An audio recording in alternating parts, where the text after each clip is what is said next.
Hello, good evening, everybody, and welcome to Fuji Speedway in the shadow of Mount Fuji for the first round of Season 3 of the Gold Split here in the Virtual Motorsport Pro Series here on Le Mans Ultimate. My name is Edward Hunter. Alongside me in the commentary box is Sverre Corman, or Stevie, alternatively, and we also got our broadcast director, Omet, who is doing a fantastic job running the stream, and she's also prepared some lovely graphics that's going to tell us a little bit about the track as well. So, welcome, Sverre, to Thank you for Mount having Fuji. me. Yeah, and this is a really exciting open to the season. We've got a lot of different drivers, some returning from last season's Gold Split, but a lot of new entrants looking to make an impression, and we've got a load of custom liveries, so we'll finally be able to tell them all apart. There's Julian Weisenberger, remember, who won races last season, most memorably at Spa as well, where he did a big strategy gamble in the dry wet race, where he decided to stay on the same tyres at the end, and incredibly was able to win that particular race. He's come back for a second bite at the cherry, switching to the Aston Martin from the Ford Mustang, as indeed most of the field has done, because that seems to be the way the BOP has dictated everybody's car choices. It's Aston Martin, Lexus, or Lamborghini Huracan that seem to be the cars of choice, with only a couple of exceptions in the gold field in GD3. But we've also got our hypercars looking to do battle as well. There is Alexander Hanna at the wheel of the Lamborghini Huracan, and Hanna, another of our drivers, looking to impress with a lot of buzz behind him from other sim racing championships as well, not just on Le Mans Ultimate, but on ACC and all sorts of other sims as well. Yes, it's very exciting to see what these drivers can do during this season of VMS Gold Split. As you mentioned, a lot of Aston Martin advantages, and especially the GT3 field. So it's going to be, well, we're going to have to see if the car stays as quick as it is right now. Of course, BOP can change during the season. So, well, right now it is the fastest car, but we're going to have to wait and see if it remains the fastest car. Yeah, and not necessarily the fastest car will lead to victory. Often you've got to have a driver that's very good at reacting to conditions and also to staying out of trouble, period, because Fuji, it does have a habit of producing a lot of chaos. There is a sight we don't see too often these days, the Lamborghini SC63, driven by Dutchman Rick van Uyl. Now, if you've viewed the eSports Endurance series, which also has a commentator you might be familiar with in the form of yours truly, you may recognize Rick van Uyl, driver for Level 1 eSports, set a couple of pole positions and set a couple of second places, most notably at the Daytona 12 Hours in that championship. So very quick over a single lap, and Rick van Uyl has fought very differently to everybody else in the hypercar field that has gone with predominantly the Ferrari 499P, although there are a couple of Toyotas, Peugeots, and the like in there, but only one Lamborghini 63 and only one Aston Martin Valkyrie. Andrea Previato has gone for that particular one. But anyway, here we go. Let's introduce ourselves to the circuit itself. Mount Fuji, of course, the venue here for this spectacular circuit. First opened in December of 1965, just under 60 years ago, of course. So Fuji celebrating a big anniversary here, but it is 4.5 kilometers long in totality. Let's look at it sector by sector. Quite a lot of elevation change as well. You can see 40 meters, surprising, especially at the back end of the circuit, but essentially you've got that downhill run out of that first hairpin leading towards Coca-Cola and turn 4. Sector 2, very twisty, and then sector 3 starts out twisty but then leads into that long back straight where you can get a lot of slipstream. Then you see a total of 16 corners to negotiate for our gold field. And Sverre, this is going to be quite a venue to test them at the start of the season, and it should be quite a test. As you can see, here are all our entrants in the gold fit, and we talked about a couple of them already. Julian Gurin stands out definitely as someone who did Hypercar in the first season of Platinum, and it's great to see him back in VMS, albeit not quite in the top split, but he could definitely spring a few surprises against the likes of Kuschik, Nonan Maka, Alexander Hanna, very quick in Assetto Corsa as well, Valentin Barrier too, and Julian Weisenberger and Matteo De Bono we talked about as well already. Yes, it's going to be a very competitive field. So as we could see in the qualifying for the silver race on Friday, the field was already very close, with the top 5 hypercar qualifying within, well, I think it was 500ths of a second. This field should be even closer, so we're going to have to see how that ends up being. Of course, we're going to start out with the GT3 for now, but it's I'm expecting a very close qualifying tonight. I think that is a pretty safe bet, at least in WonderCon, unless somebody is able to get a big advantage, a sort of Luke Whitehead style qualifying. As we see, the GT3s have been released there, so we can see car number 44 of Valentin Kalkov is leading away in the Lexus, I believe. No, it's the Aston Martin Vantage, isn't it? Sorry, it's just the livery threw me a bit there.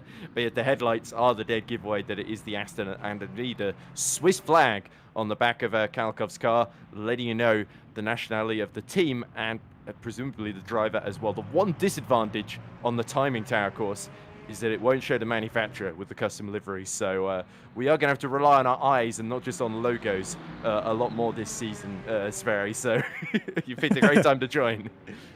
Yeah, I'm wearing my glasses. No, I'm not. I don't need the glasses. But yeah, our eyes are gonna work overtime here. Valentin Kalkov is running a livery that is very familiar to us already. If you've seen the silver split on Friday, multiple cars driving with the purple yellow livery stands out quite a bit. Of course, very eye-catching.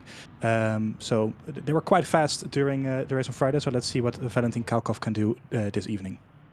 Yes, and Kalkov, I believe, is one of the drivers who's pre-qualified. Quite a lot of the both fields have pre-qualified and have the pace for the gold split, often as a sort of consolation prize for just missing out on platinum split. Of course, we'll be getting that underway next week.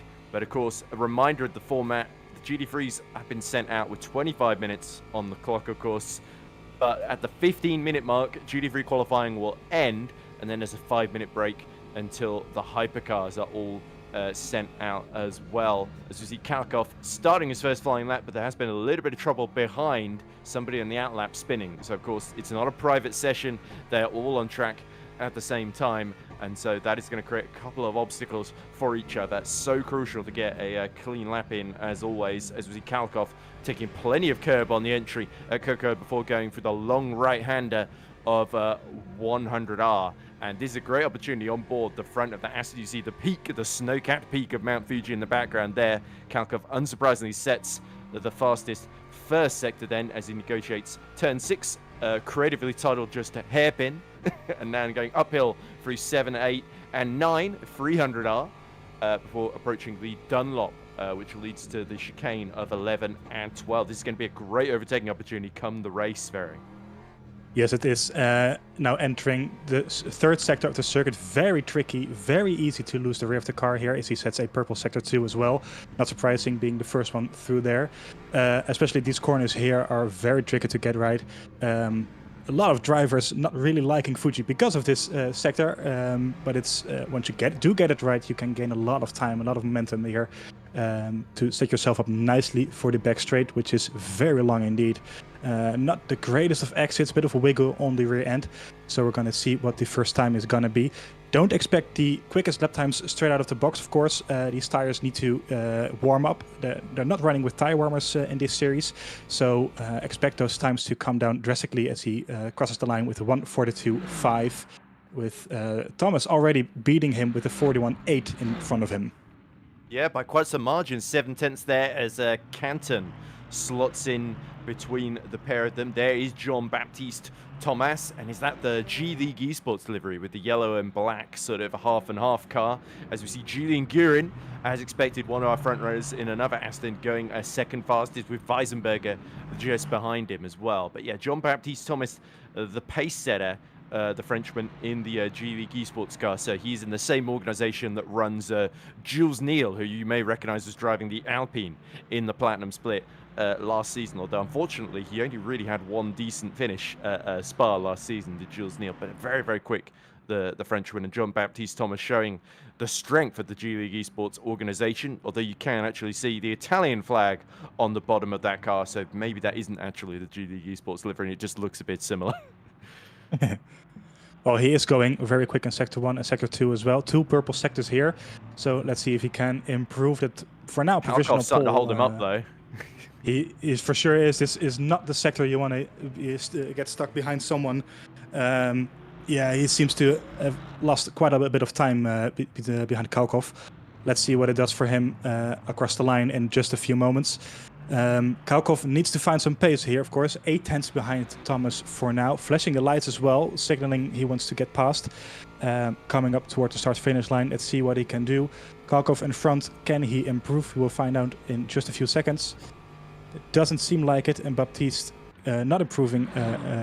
He is improving, actually, to a 41.3 as Vianney goes first with a 41.3 as well. Very close already between the top 3 for now. Yeah, I believe I might have misread. I believe Jean-Baptiste Thomas is potentially a driver from the brief research I've done for the Manticore racing team, which does run a very, very similar livery to G League eSports. There we go. Already putting those eyes to good use today. Yeah, there we go. But it's the mouth that's the problem, not the eyes. Trust me. There we go. So a couple more quick times posted in. Gerardis now tops the field. In the number 10, Aston Martin. So we are seeing him, Vianney, and Arbois currently topping the field in the sort of low 141s, which is roughly where he expected top runners. Although we have seen a couple more quick times just pumped in there. Quickest time 1 minute 40.856 now. As Gerardis now is in the middle of another lap. Let's see what the first sector looks like. It's slightly slower than his. It is an improvement for him, but it's not as fast as the quickest lap so far. Only 400ths of a second behind. So let's see what he can do. Nearing the end of sector 2, braking just around, or just past the orange color on the right-hand side. Late on the brakes. Try to avoid losing the rear end here on exit. A lot of curb on the inside here, and it's also not a purple sector in the second sector, but it is an improvement for himself. Now coming up to the long left-hander. Let's see what he can do here. Hitting the apex nicely. Not losing the rear on the exit, also very nice. And now that there's a long right-hander, you want this to end. You just want to get your car as straight as possible and set yourself up for the back straight. It's a decent exit, a bit of curb on the exit, on the outside. So let's see what he can do, crossing the start-finish line in about 5 seconds. Let's see what he does from P8 to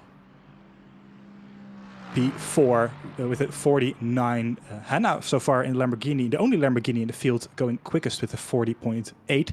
Followed by Manisha in the Corvette with a also 40.9, apologies. And very closely followed by Vianney, only 0.003 of a second behind in the first Aston Martin in the field. Yeah, there we go. And we have another new fastest time, and that's just been set by Alexandre Lay in the Lexus, one of the 2 Lexuses. Lexi, Valentin Barrier is in the other one in 9th position at the moment. But yeah, the vast majority have gone with the Aston Martin, but it is the top 3 are the Lexus, the Lambo, and the Corvette. Yeah, Manisha, definitely the only Corvette in the field. Long way. So him and Hannah are the 2 going sort of contra to everybody else for this season. Now remember, they are allowed to change cars mid-season, but if they do so, they will lose their score from what they've done in the previous cars. You can't just switch cars when the BOP update comes in and makes your car a lot heavier than everybody else's. You see Barrier trying to get the Lexus out of the 11 and 12 chicane through turn 13, creatively titled 13th. The Japanese were in a bit of a hurry when they were naming some of these corners, but the names have stuck, and that's what we're going to stick with then through turn 14 and into the final corner. Panasonic. Barrier is up in a little bit down in the first sector, but very, very close to the other Lexus in the middle sector. So let's see what the run to the line is like. Is there any speed at that Lexus? One of the new cars bought in, of course, for the one of the more recent updates to the game, which is why everybody has decided to give it a go, I think. Second fastest, amazing final sector there. It did look very strong, and that seems to be where the Lexus is really good on acceleration out of that final corner in particularly. Only a 45 thousandths down on Lay at the minute, so it is a Lexus 1-2. Yeah, this should give them some confidence for the race as well, of course. Getting a good exit out of the final turn should make yourself. It's going to make yourself very difficult to be overtaken by other drivers, and probably also set yourself up nicely for overtaking other drivers ahead of you.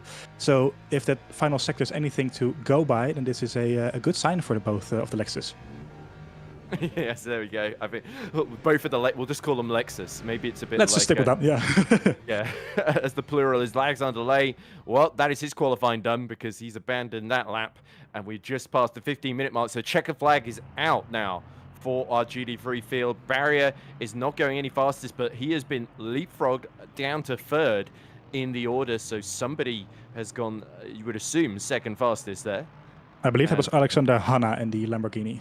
There we go. So Hanna has gotten himself onto the front row, and yeah, he's another driver that has proved himself outside of the VMS series, and is definitely very good. Just a 10th of a pole position, but yeah, Alexandre Lay definitely impressing the most of the entire field and being rewarded as such with pole position. But Weisenberger, crucially, one of the favourites going in. He has got himself up to P4 as we see Manos Gerardis. Oh, that first sector nearly half a second down. I think he is heading for pit lane here.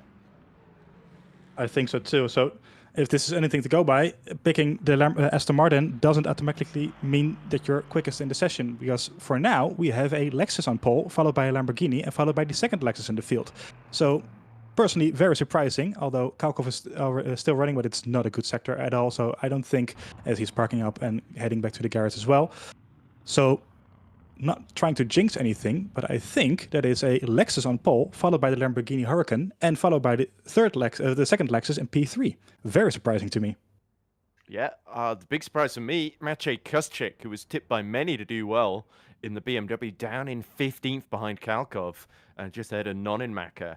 And another driver that was promoted into the gold split, Nonenmacher, along with Baptiste Thomas and Davide Canton. So there we go. Next up, of course, our Hypercar field. So as Lay celebrates a GD3 pole, we wait to see who's going to be on Hypercar pole. Lucas Cruiser in the Ferrari, a former pole sitter in this category. But we've also got the likes of Paul Lapierre, who was very, very good in the first season in the gold split, was promoted into World Championship, not World Championship, Platinum Split. I'm thinking of another series that I commented on there. And he had some good drives here and there, but has been demoted back down to gold split, essentially. Marvin Butts and Sachin Sober's been on the podium before. We got Rick Van Earl, who I talked about earlier, very, very good in R Factor 2 Endurance Championships.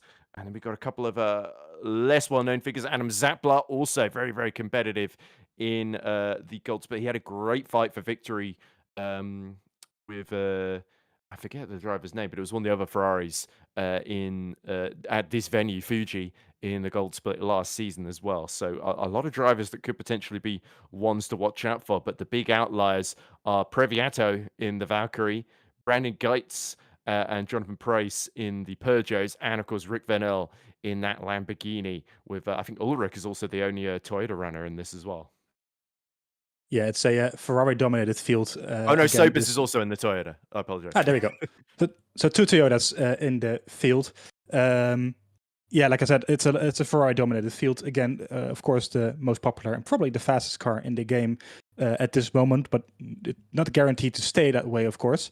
Like as you mentioned, you can switch the cars in between season, but yeah, you're losing all the points. So if you're already scoring, if you already scored a lot of points, you don't necessarily want to do that. So we're going to have to wait and see what happens across the season, basically, to see if that Ferrari stays as quick as it is for now.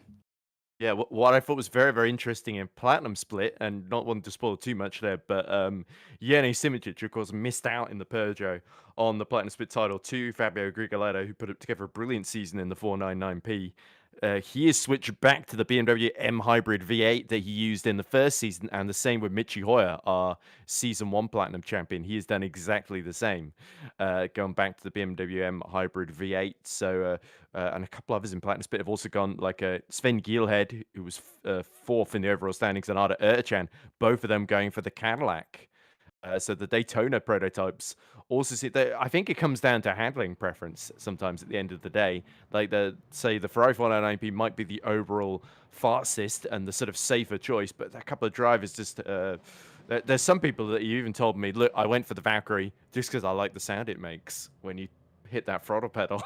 So yeah, for sure. Sometimes it really is that simple when you're making your car choice. You want a car that's fun to drive. Rick Van Earl going for the Lamborghini SC63 that we did see in the very first season of VMS several updates ago, of course, that did win in the hands of David Mrocek in a very dramatic fashion at Interlagos, the sprint race there, where he put it on pole position, did Mrocek, the Polish driver, and then just about held on by, I think it was 0.08 of a second over Simoncic, who for absolutely the cold kitchen Ziga trying to pass him on the final lap. It was quite a spectacular finish, and also Fuji in the Platinum Split, the endurance around there last season was quite a spectacle as well. So yeah, Fuji, I think, has quite regularly seen some of the best races in on Le Mans Ultimate as well, not just in VMS as well.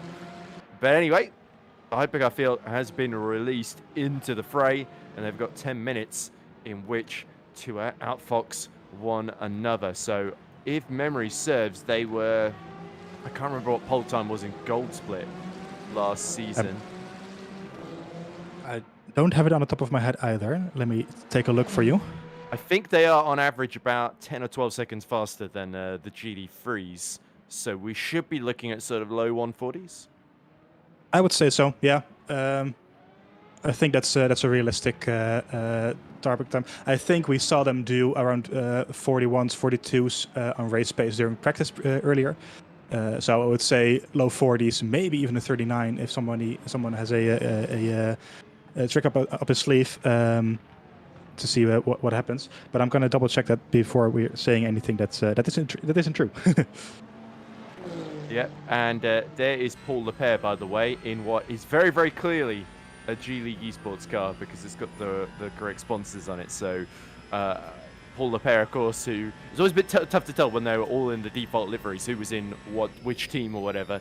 Of course, it's an individual championship, so we shouldn't see too much of teammates working together. We did see a little bit of that, didn't we? In 26.4, I'm being told. 1 minute 26.4 was the pole in Platinum Split last season. Set, I believe, was it by Sven Gielhed or Nicholas Hoopen? It was one that I think it was Gielhed. I think so as well. 499p. It was the big yellow 499p, the 83, of course. And Gielhed, of course, the Dutchman. Will be quite interesting to see how he gets on because he was really starting to put up some runner-up spots on the podium in the last couple of rounds of the season. As we see Lapierre first on track, goes purple in the first sector before slowing it down for Dunlop. Just misses the apex slightly late on the brakes there for the Frenchman. And Lapierre, it was interesting his Platinum Split season last year because he had a couple of decent rounds, but never really got the good finish that he deserved, did he? No, he didn't. So let's see if he can get that finish this year, of course. He did compete in Platinum Split last year, right? That's correct. Oh, Yeah. by the way, I hate to leave you in the lurch, Sverri, but I'm being called down for dinner, so I'm going to try to eat it in 7 minutes so I can come back and start the race. No So, rush. I'll hold down the fort. No worries at all. See you in a minute. See you in a minute. While Edward is having his dinner, I hope he enjoys it. We're gonna keep watching the Hypercar field, of course. Just under 7 minutes to go as the first somewhat competitive lap times are being set on the board. These cars as well, no tire warmers in this championship, so they have to warm up those tires a little bit before setting the really quick lap times. 1:28.0 is the fastest so far for Passoni, followed very closely by Kreutzer in P2 and Dionia in P3. In this field, like we mentioned, a lot of Ferraris here, which is, well, not surprising, but it is always fun to see a bit more difference in these cars, especially with Van Aerle in number 9 and P9 with the Lamborghini. Of course, that car has been discontinued in real life. They're not competing with it anymore in real life, so it's good to see the car in capable hands on this track in this championship. It's a decent first sector for Rick van Aerle, 28 thousandths of a second beneath the provisional pole time set by Passoni. Let's see what he can do at the end of sector 2 as he's coming up to the heartbreaking zone here. Kreutzer, meanwhile, is going purple in sector 1, 78 thousandths faster than Passoni, so that could be the first 27 we see this evening. 8,000 down in the second sector as well. Coming up to the final 2 corners of this track. Let's see if we can keep it tidy. A bit of a slide on the exit there. Ideally, you want to keep the car as straight as possible, of course. Around the final corner of the 4.5 kilometer circuit. Early on the gas. Is he going back into the pits? He might be. No, he's just keeping a close line, I think. Let's see what he can do. As Beltrame goes fastest with a 27.9. So that is the first 27 that we see tonight. Johannes Prijs is probably going quicker than that. Currently in P5 in the Peugeot. Let's see, a very good middle sector. Though a bit of time loss in the first sector. Coming on to the final corner. Let's see what he can do. As Dionia in the Ferrari has gone fastest with a 27.5. So now these times are really coming down quickly. Let's see what the Peugeot can do. Coming up to start-finish straight. What is it going to be? It is going to be a 27.5, I think, as well. 27.7, apologies. So losing a lot of time in the first sector, staying third for now. But there's a lot of time to be gained in the first sector. Meanwhile, Dionia is going very quick again, just slightly slower in the first sector than on the provisional pole time. So let's see what he can do through the second sector, as the Lamborghini has gone off track there, I think. Not as quick during the second sector. These tires might start to show a bit of wear as well. It's very difficult here, and especially the third sector, to keep the tires in the correct temperature window. It's very easy to overheat them, so you don't really want to do that, of course. On the final turn, on the back straight, let's see if he can get a good exit. I think he does. On the right hand side, you can see the gas input as he heads into the pit line, I think. So I think that would be qualifying done for Dionia, unless he goes for some new tires. Lucas Krootzer currently P6, P7 even, slight luck up there, going down a hill. Second gear on the exit here, a lot of exit curb. Setting yourself up nicely for the very quick right-hander here. In the blue Ferrari, not the usual colors you would see a Ferrari in. Bit of a slide there as well, so probably not going to be the fastest, and he abandons his lap, I think. Let's see what he can do for the final run. So far, it is your usual suspects of, well, mostly Ferraris leading the field, as the number 10, Nico Nota, heads in very quickly. A bit of a luck up there. Let's hope he didn't cross the pit lane entry line too quickly. Antonio Fedele, not the greatest first sector. I doubt he will improve enough in the second sector to make up that time. Currently in P5, 3.5 tenths down on the provisional pole. Lap time still being set by Dionia with a 1:27.576. He does go quickest in the middle sector though, so maybe he saved his tires up a bit in the first sector and can use it a bit more during this sector here. Let's see. Trickiest corner on track. Does he get a good exit? I think he does, yes. Getting the car as straight as possible, as early as possible. And now heading down the main straight, the start-finish line. Currently P5, what is it going to be? It's going to be a 27.9, so no improvement for him, unfortunately. Losing a lot of time again in the first sector. He did improve in sector 2 and 3. However, Matteo De Campo, he is going quickest. Heading towards the start-finish straight. Purple sector 2, what can he do? 27.7, losing a lot of time again in the final sector. Very easy to overheat your tires in that sector and, well, basically lose all the time you've gained in the second sector. And yeah, it can really ruin your lap if you do that. So let's see if we're going to see some improvements in the final minute or so. Dionia is going to go for another lap again. So he's put on some fresh tires, probably. Heading down to the first turn. Very late on the brakes there. All the way down to about 80 kilometers an hour.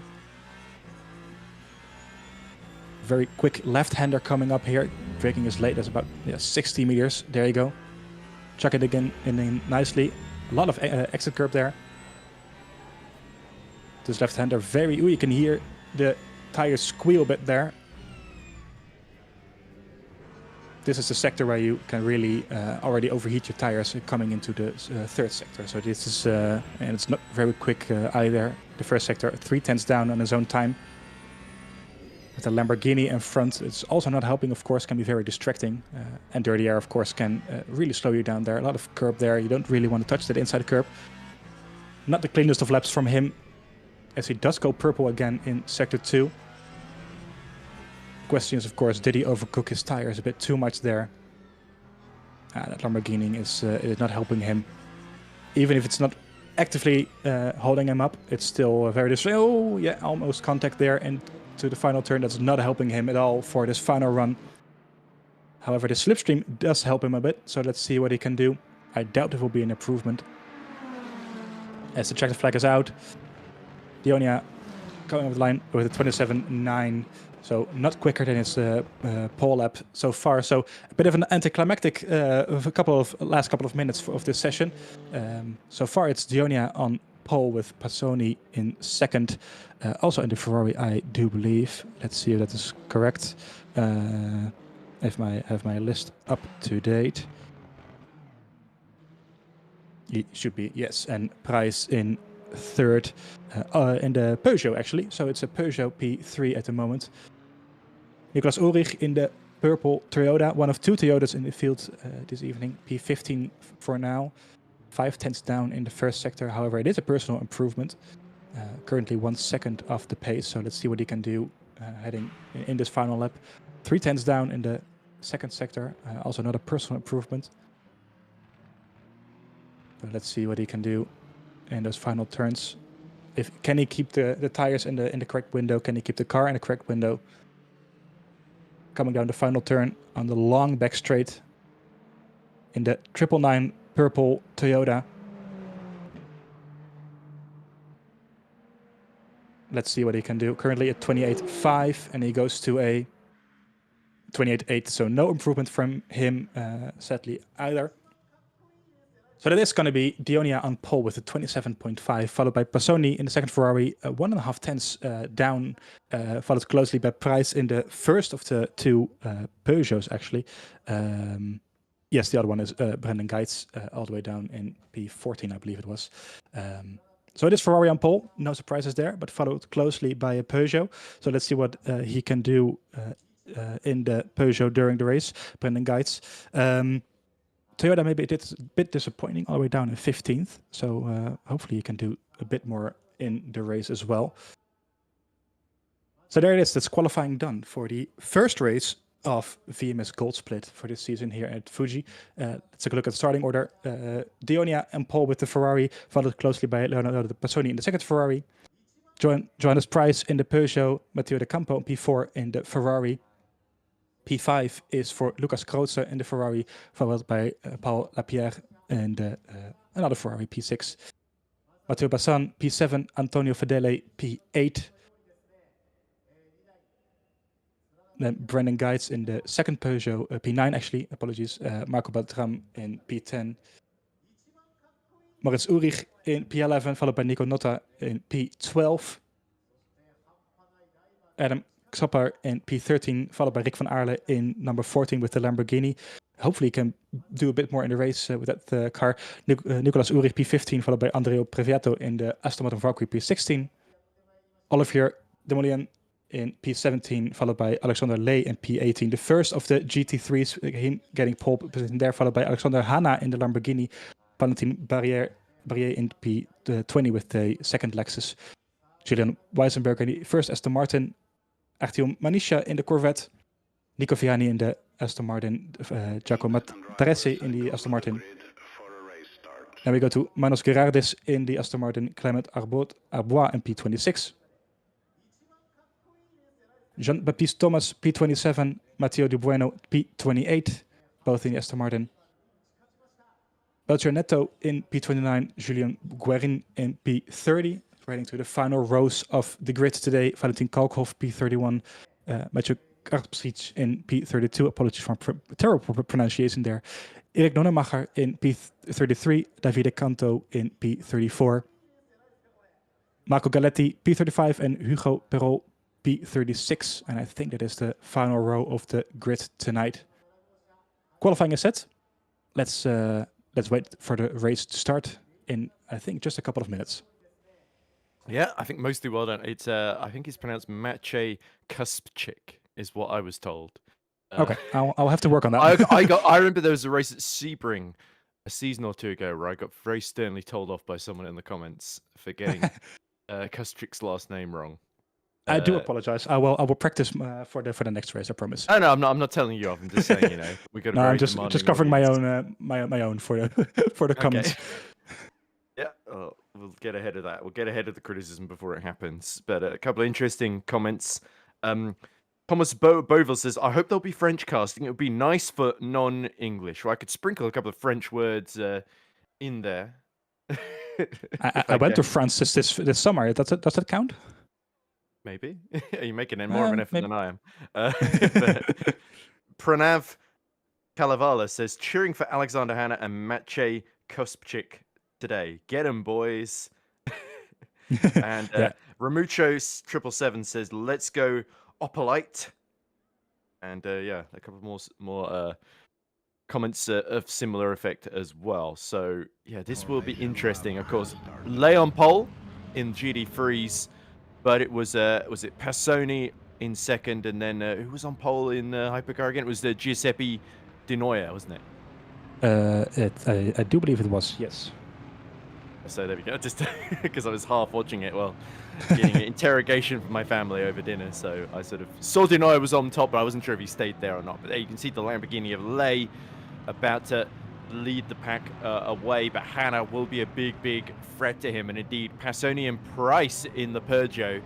Nice to see that Peugeot with the flyby custom livery as well. But we are moments away from getting our first gold split race of the season underway here at Fuji Speedway.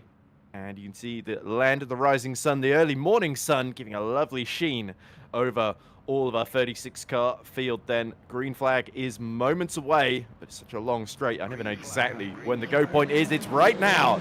Here we are then, and Di Noia immediately cuts right to the inside from pole position as Passoni and Price slot in behind, but it's free wide just behind with Di Campo and Cruiser squabbling away now as they all filter into the middle. Big dive from Lapierre in the middle. Lapierre hits the back of Di Noia as Passoni tries to go around the outside but is prevented from doing so. Meanwhile, Lay has lost the lead to Weisenberger in the background. Huge chaos in the start for GD3s as well. And a couple of drivers are falling foul then, but the order in the top 5 in GD3 is Weisenberger. There you go, holding on to the lead from Lay. Matres has come out of nowhere into 3rd, then it's Barrier 4th, and Hanna down to 5th. Yeah, it's a very hectic start for the GT3 field. Hanna down 3 places already, and I do believe Materese came from P7 there. So he's making a move already. Look, side by side with our pole sitter Lay as they go through 300R, but it is Matres on the outside there, and that is very much to his disadvantage as they go in towards Dunlop as Lay desperate to hold on. Make a big dive on Weisenberger, and that could have caused some damage to the Lexus there, and that's allowed Matres to muscle his Aston around the outside there as they approach turn 13 and nets just after. Yeah, that is not the start that Alexander Lay would have wanted. Of course, the pole sitter here with, I would suspect some, at least some front damage, maybe even some suspension damage from that, but I doubt it. Currently P3, followed closely by Barrier in P4, so not a very good start from both Lexus cars today. Meanwhile, in Hypercar, Jonas Price is going for a move on P2 around the outside of the 66 Ferrari. Late on the brakes, a bit too late on the brakes, yes it is. Getting a switchback move by the blue 55 Ferrari. Can he keep it on the outside? Very tricky to do here with the fast left-hander coming up. And they're going side by side. No. And Lucas Krautzer decides not to go for it, keep himself alive. It's a long race, of course, 57 minutes to go, so you don't want to go for the do or dive moves just yet. So a very hectic start for both classes, I would say, during this sprint, during this race. It is a sprint race, 57 minutes left to go, so you're not wrong there. As we cut to Alexander Hanna, who's been cut back to 6th position. You can see the yellow and black Aston Martin just ahead of him there that has taken that position. So Hanna was on the 2nd row, and he's about to lose another position as he's under attack from behind as well. So we don't really have a timing screw, so whenever they put the speedometer up, we don't know what nerves who the other drivers are apart from the driver we're watching.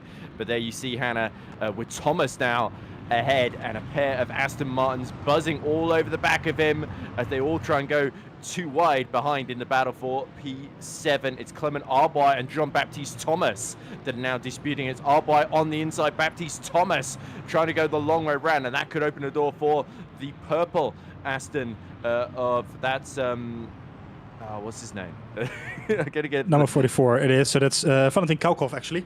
Kalkov, yes. I was thinking it was Kalkov, but I was when I saw that Swiss flag, but I wanted to make sure in case I got mixed up with another Swiss driver. But you're absolutely right. Kalkov then stays in ninth position, goes very, very wide at the final corner, but doesn't really lose too much time. So Matres and Weisenberg are very much taking advantage at the start here. Matres, of course, part of the Tatum Res eSports. Fabio Grigoletto, our reigning Platinum Hypercar champion, is part of, as we see Demolians.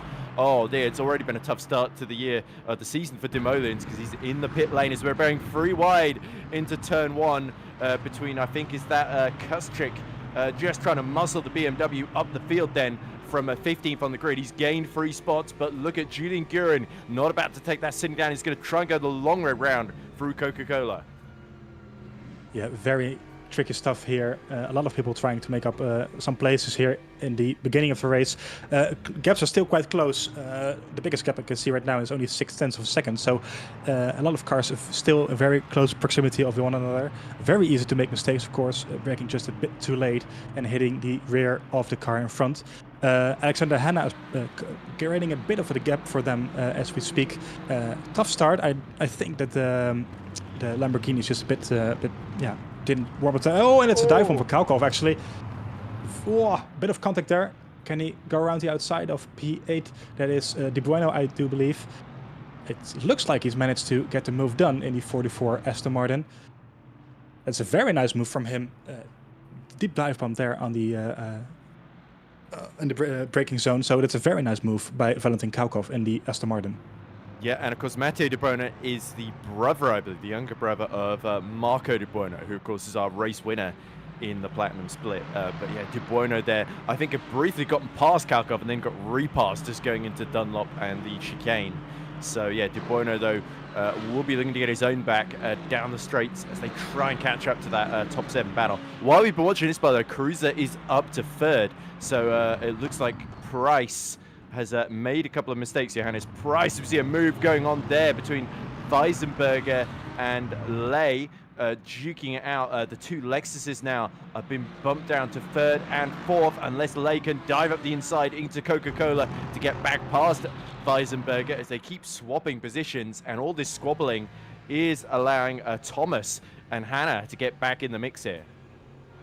It sure is. If we, when we're taking a look at the full-on timing for GT3, we can see the one and only Corvette Manisha down on P19 as he gets overtaken by Jean-Baptiste Thomas, now in P4. Very nice dive bomb there.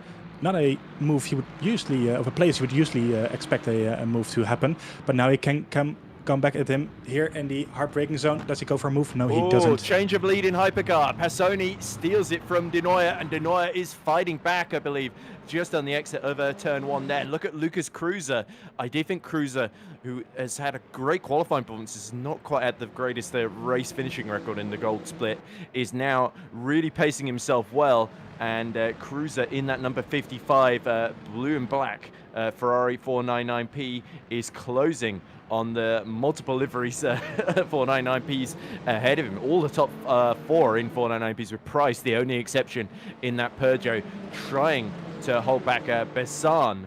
That would be, of course, Matteo Bessan in the number 16 499P. So yeah, they are threatening to make it an all-5 Ferrari in of course the Hypercar. But Van Earl, who didn't qualify particularly well, has had a really good opening couple of laps just ahead of De Campo in 7th position, and that bright green Lamborghini could well become part of the equation. I did warn you that Rick Van Earl would be very quick, and that is proving to be the case. He's getting more and more confidence the more laps he does around Fuji in that Lamborghini. As we see a little move between Kalkov and Gurin, and Kalkov retakes that 11th position there. So everybody desperate just to finish in the top 10 here. They're fighting away like rats in a sack in those Aston Martins. Yeah, it's great stuff watching this. A lot of Aston Martins here very following each other very closely. As the leader Materese, also in the Aston Martin, has created a bit of a gap for himself right now, almost 2 seconds here. As we can see a dive bomb all hereby. I think that is Gerardis on Matteo De Bueno, not making the move right now. But it's very close stuff here. As I said before, very easy to make a mistake, but also it provides some very great action on track. So let's see if everybody can keep it clean. So we can see a dive bomb behind. Oh, that's a bit late on the brakes. And as there is some contact there, hopefully nobody has... Perrault making a big dive there, I think. I think it was, not quite working out. And look at this, Davide Canton fancies going up the inside of him as well. So Perrault, the gamble going late on the brakes, has actually lost him a spot rather than gaining one, as we see Galetti's view of all the chaos going on in front of him. Yeah, that was a bit enthusiastic by him on the brakes there. Way back to make that move stick, hitting the other Aston. Jesus, I can't speak anymore. The fellow Aston on the side of his car. It's only been 9 minutes of the race. It's only been 9 minutes. Well, my room is 100 degrees Celsius at the moment, so that's my excuse. As we're watching Alexander Lee in the first Lexus, following Julian Weisenberger, who didn't qualify all that well, but he is currently in P2. Davide Canton now behind Hugo Perrault in P15. So switching places, well, all over the place as it seems. Coming up to Coca-Cola corner, setting up a move maybe on the inside. He does actually. Forcing him off track goes Perrault. As we see plenty of Coca-Cola sign at Coca-Cola corner, but not a lot of the action as we cut back to it now. And it is clear there that despite being pushed off track, Perrault has somehow hung on there. So he's not just good at dive bombs, he's good at sticking it around the outside as the Frenchman. And speaking of going around the outside, we're about to see our Hypercar leaders lap the GT3s, and Price is going up the inside of Paul Lepere very, very deep into the hairpin. Can Lepere get the cut back? And no, he can't. The acceleration from the Peugeot 9X8 is that a little bit too good. But here again, it comes Lapierre, his experience coming in handy. Don't forget there's the 6th place Ferrari nipping at their heels as well. Oh, as we see number 10 going very, very wide. That's Gerardis getting it all wrong through Dunlop now. Lepere switches around just behind Johannes Price and then dives up the inside into turn 13. And as predicted, this is going to get very, very cagey then as they all try and desperately lap the GT3s. Yeah, Price hanging on for dear life for P4, being well, at the brink of being overtaken. Oh, that's a spin by the number 8 Ferrari. That is a pity. That's Lepere then getting spun around. I think he was trying to lap the Corvette, and it all went a bit pear-shaped there. As we see a bit of a change, Matras takes the lead, and Weisenberger drops to third behind Lay then in GT3. As we see Rick Van Earl trying to make a move on Matteo Bassan, who's been held up in all of the carnage ahead of him as they try and fight over that 5th position. Van Earl has got the inside into the hairpin of turn 1, and there we go, into first. He goes into 5th position as he flashes his headlights there to try and let the GT3s know that he's coming, and that allows him to put even more clear daylight between himself and the car behind in 6th. Very good stuff from all those drivers here. It's very tricky to overtake the traffic here on Fuji. Very flowing, very fast track, so it's very easy to go for the wrong move, as we could see moments ago in the final sector of this track. Right now, Passoni very close to P2 Kreutzer in the blue Ferrari. Let's see as he overtakes the P. I think this Lucas Cruiser just passed Passoni. Or Passoni, sorry. Oh, it is actually. Apologies. It is. So good stuff from Kreutzer there, going into P2. I think he was P5 a couple of laps ago. So and look at that. Dino being held up by the Lexus in traffic here as they lap 7th and 8th positions in GT3 there. And you can tell Denoyer not as confident in the traffic as Cruiser is. And now look at that, Yannick Price going all the way up the inside against the Lexus there. I believe that might have been Valentin Barrier that they're just lapping. It looks like it, yes. Well, very hectic first round of traffic here at Fuji, as you can expect. Kreutzer really well making the best of that, and Dionia, as you say, not having too much confidence in the first round of traffic, maybe taking it easy in trouble as well. Look, Price is right behind him. Side by side they go into the first hairpin, round the outside, attempts Johannes Price, but Leonardo Passoni has got the inside as they thread the needle through the traffic there as they go past. That is actually Barrier and Thomas they've just lapped there. So it was the other Lexus of Lay that's had more trouble then as he fights to let the Hypercars through, and he's fallen outside the top 6s. Arboy now makes a move for 5th position there, past Alexander Hanna in the Lamborghini Huracan. Yeah, Hanna currently down at P6 as they're overtaken by the 4th place Hypercar, the Peugeot. There's a dive bomb, and a bit of contact there between the Lexus and the Toyota. Of course, they're kind of the same brand at this point, so you don't really want to see that. A lot of chaos here with hypercars trying to overtake each other while overtaking the GT traffic. Oh, and that was poor Alexander Lay being slammed into the side at the hairpin by another hypercar, and that is turning what was looking like a very promising day. It's gone a bit pear-shaped for him, hasn't it, as he now is fighting to stay in the top 10 as we cut back to Baptiste Thomas closing on Barrier and Weisenberger. Matries has now built up a huge lead. Oh, and a big moment there as the 27 is also round, but that was the 78 just getting it all wrong as well. Yeah, it's all kicking off for both Lexus cars, currently in P4 and I think P6 at this point. So neither of them having a good time out there at the moment. How different it is for Materezzi, currently still leading by over 3 seconds while having started around P7. So very good stuff from him as we're watching an overtake on NATO. I'm not going to try to pronounce the last name. Maybe you can do it for me. Yeah, here comes Kuspchik then. And in that BMW, he is trying to go around the outside. But for once, the BMW does not seem to have a big straight line speed advantage as he's trapped around the outside trying to pass the 367 of Belchio Neto. And the look at the brakes on that BMW, glowing orange. Kuspchik, though, has gone from near the back grid, wasn't he 15th on the grid, and he's up to 7th then. So to finish in the top 6 would be a huge result for the Visceral eSports driver. Kuspchik, of course. Visceral, of course, who got a big amount of pedigree in sim racing, of course, in many, many different championships as well.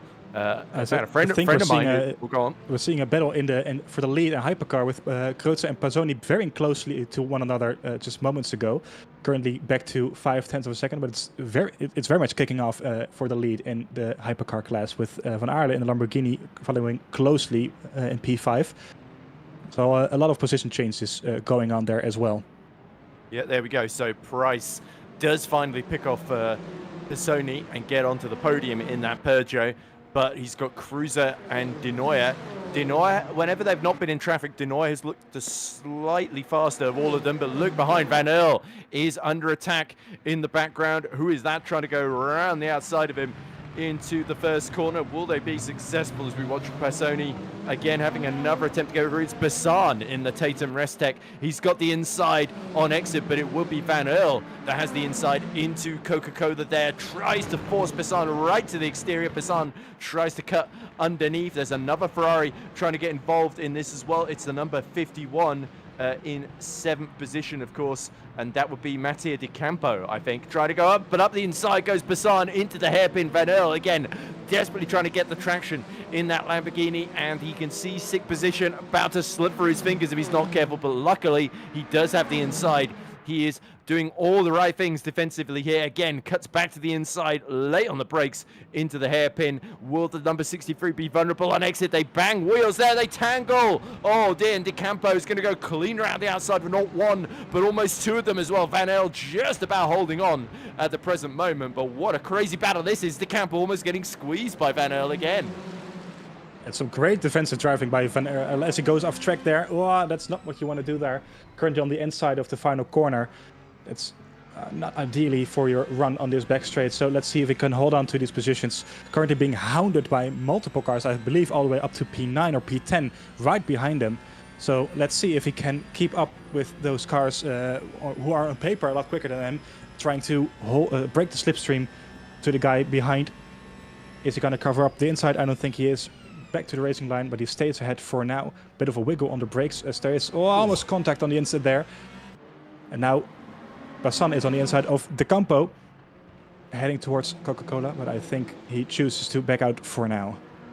There we go. So Di Campo getting a little go at Van Earl, but not quite working out there. And don't forget Moritz Ulrich in that yellow, blue, and black Toyota, I believe, is. Oh no, it is another 499P, isn't it? Closing in on this quartet here that are dueling tooth and nail over that position in the top 5 there. So Van Earl, I don't think many people would have expected the Lamborghini to be this high up as we cut back to our battle for the lead there. Cruiser nearly getting a great exit as Denoy is being held up there by the Aston Martin ahead of him. Round the outside goes Price, trying to make a move on Cruiser. So the train, they're just following each other like a snake, our top 4, isn't it? With Pisoni just keeping a watching brief on the top 3 ahead of him and hoping that they'll all just bump into each other. It has happened before at Fuji. Fuji as we now go through the final corner. And again, Denoyer actually lines himself up well for the exit, as now Price is right behind Cruiser. Will the Peugeot have decent straight line speed? We saw Yene Simchic struggle so much with that Peugeot at Le Mans down the straights effectively that he was moaning about the BOP, but look at this, De Campo ran the outside of Van Hill, but Van Hill is not going to roll over here. He is going to fight like crazy. It's fine with tooth and nails here, trying to keep that P5 as De Campo goes out around the outside of Van Aerle. Can he make it stick? No, he doesn't right now. Van Aerle really putting his elbows out on track, rightfully so. It's a very good position for now, as the third placed Peugeot by Jonas Prijs is going, taking a look at Lucas Krautz in P2. The Peugeot is really sticking with the Ferraris for now, so that's very good to see. Let's see if we can keep it up for the rest of the race as well. Maybe looking for a move here on the hard braking zone later back on the straight, as we're switching back to battle for P5. A bit of a breather for Van Aerle, as Bassan is trying to find a way past the Campo in P6, followed closely by the other Ferrari in P8 and the second Peugeot in P9. You can see actually Van Hill pulling away in the more technical section, but down the straight, the Lamborghini is almost a sitting duck essentially for that Ferrari of De Campo and the likes of Bassan and Ulrich as well. So that's why he's pushing to build enough of a gap. So it's so difficult, because you can get the slipstream is so powerful down that start-finish straight to really break away, and it's especially proving the case in Hypercar. But really, Matres is the only one that's been able to build a gap behind him in GT3 as well. As we ride on board then with Mattia De Campo much further back than the previous lap. Bassan, you can see the gap decreasing all the time on the run down the straight, but Bassan, I don't think is going to be close enough to dive up the inside unless Bassan does a sort of do or die kamikaze moment on the brakes, but he thinks better of that. Is forced wide because, of course, he's got plenty of company right behind him in the form of Ulrich too. All this battling, funnily enough, is not breaking them away too far from our top four battle either, that are still all bunched together, but it is still, at the moment at least, our pole sitter, isn't it, Denoyer, that is holding on at the current moment. It sure is. Well, it's very good to see that these cars can follow as closely as they are right now. Of course, there's still 40 minutes to go in this race, so you wouldn't suspect a do-or-dive moment right now. All these guys have to make a pit stop as well later on in the race, so there's plenty of racing to come. As there's a brief yellow flag out on track, maybe someone going a bit wide. So it's still very much up for grabs, as the battle for P1 in Hypercar is less than 2 seconds, maybe less than a second at this moment. Move from Baptiste Thomas. He's trying to get past Weisenberger into turn one. Weisenberger just goes all the way around the outside and holds him at bay there. So it's the two yellow and black Mustangs fighting tooth and nail. Oh, big dive from Baptiste Thomas. Can he get it slowed down for Coca-Cola? Yes, he can. And that's second position. That came out of nowhere. It was a great move, yeah. Did not expect that one going in there, but it's a very nice move. Very well done, keeping it on track for Coca-Cola. As we see a dive on there. That's Barrier then going for third, and Weisenberger loses 2 positions in quick succession there. Now, is that just Weisenberger, the more experienced, steadier hand the German has, deciding to play it safe, or is that just Valentin Barrier seeing a move being made, deciding to take advantage, knowing that Weisenberger's momentum through Coca-Cola was stunted, so he was able to just go clean around the outside through 100. Oh my goodness me, nearly 3 wide for 5th there, as Van Earl loses out very briefly, but again he's got the inside through 300. That allows him to retake the 5th position from Mattia De Campo, who must be getting very annoyed. Not enough traffic for him to take advantage there, and he's again on the outside through Dunlop, but now Bassan is going to go up the inside of both of them as they all break like, and it gets very messy. Right in the wall goes Bassan. Yeah, that's not what you want to see. Van Aerle holding on for dear life here, going deep on the hard braking zone here down the straight. So let's see what happens here. Van Aerle going very late on the brakes, locking up as well. And here the number 16 hitting the rear. And he's just losing the rear then there on exit. And I think that's Bassan, just losing out, being on the wrong place at the wrong time. Not what you want to see. I think lost it on his own, and because they were also bunched together, Bassan had no time to really react and ended up being tagged into the wall.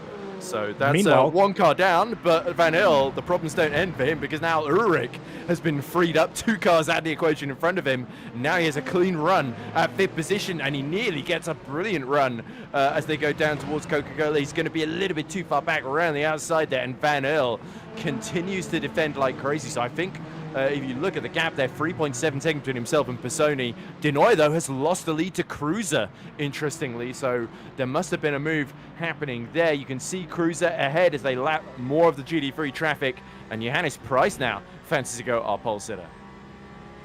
Yeah, this top 3 is still very close to one another. There's a lot of traffic coming up here.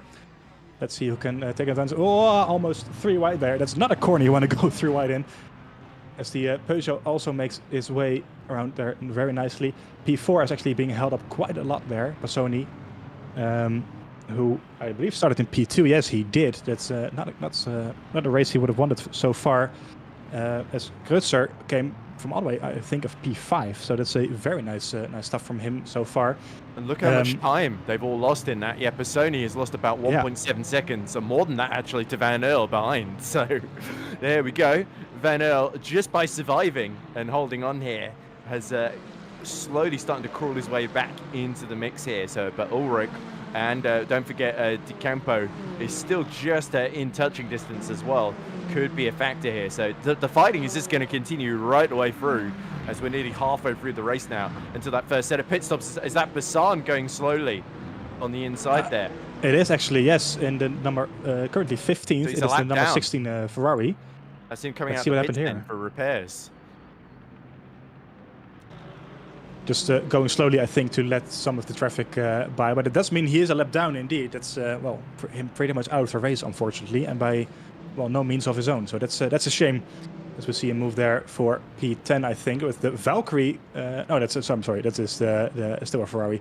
Got very enthusiastic there about the opportunity of having the V12, but it's for P11 here. Beltram attacking Nicolas Ulrich in the purple Toyota. Yeah, I think Previato in the Valkyrie is still in the race, but he's a lot further down, if memory serves. In fact, there he is in the pit lane. So that's why we're not hearing the V12 screaming, because it's stationary in the box.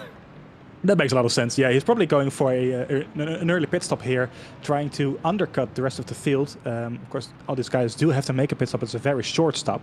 And halfway through the race, all these guys would have about 25 minutes of fuel left. So you can fill up the tank now to go to the end. However, that does mean that you're having a more heavy car for the rest of the race. So, but you can try to do that. To do that, he's currently in, I think that's P14, if I'm not mistaken.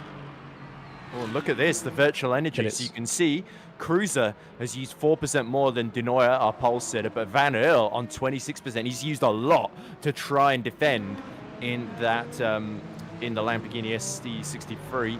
Meanwhile, of course, you saw Previato has pit along with Bessans. They've refueled the virtual energy. Previato now has got 67%. So we'll have to see if that works out for him, but I suspect it could be a bit of an uphill battle for the Valkyrie, especially if he runs into the GD3 traffic on his own while everyone else is in Fourier.